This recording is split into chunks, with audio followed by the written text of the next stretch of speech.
Hi, I'm Regina, and this is my partner, Greg, and this is Proposition 21. You'll see it on your ballot as expands local government's authority to enact rent control on residential property. It is an initiative statute. Greg, can you tell us what question Prop 21 poses to voters, please? Sure. Prop 21 asks, should local governments be allowed to enact rent control on more types of housing than are allowed under current law? And what is the current situation in California? During the late 1970s and 1980s, when rental housing costs were increasing, 13 California cities adopted rent control ordinances. The specific content of the ordinance varied from city to city.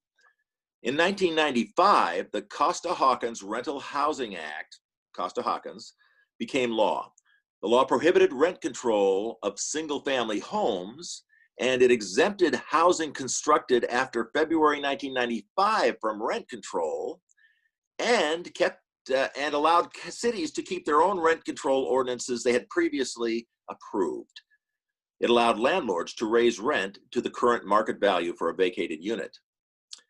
In 2019, just last year, a new 10-year law was passed and signed by the governor that caps the rent increase upon new tenancy to 5% plus inflation or 10%, whichever is lower, and applies to all rental housing in California except a single property like a house or condo and housing built in the last 15 years. So besides the new 2019 law, how many other cities or local governments have rent control in California? Currently, there are 15 local governments in California with their own rent control ordinance, but none in Marin, except in some mobile home communities. What does Proposition 21 propose? Prop 21 would allow local governments to establish rent control on certain residential properties over 15 years old, and it would allow rent increases in rent-controlled properties of up to 15% over 3 years at the start of a new tenancy. In addition, Prop 21 would allow local governments to adopt rent control on housing units except housing that was first occupied within the last 15 years and units owned by persons, not corporations, who own no more than 2 housing units. So Prop 21 would cap the new rent at the start of a new tenancy to a 15% increase over 3 years?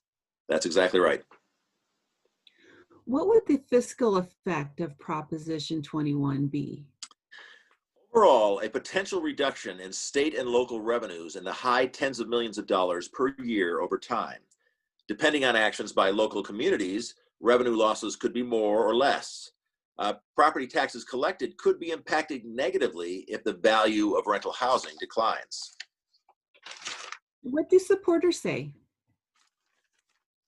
They say first that even small increases in rent forces more families into homelessness, a burden on the entire community. Supporters also say that many seniors and veterans presently are left with too few resources for food, medical care, and other needs. And finally, they say that Prop 21 guarantees landlords a reasonable profit. What do opponents say? Opponents say that more than 60% of Californians rejected this type of scheme in 2018. And they say that rent control results in less available and less affordable housing. And finally, they say that Prop 21 will stop new housing from being built, cost jobs, and hurt the economic recovery. So in summary, what does a yes vote mean? Prop 21 would allow local governments to enact rent control on housing that was first occupied over 15 years ago, with an exception for landlords who own no more than 2 homes with some restrictions.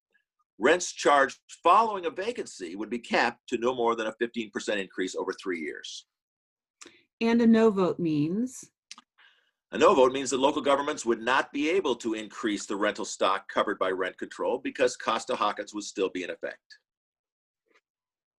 Thank you.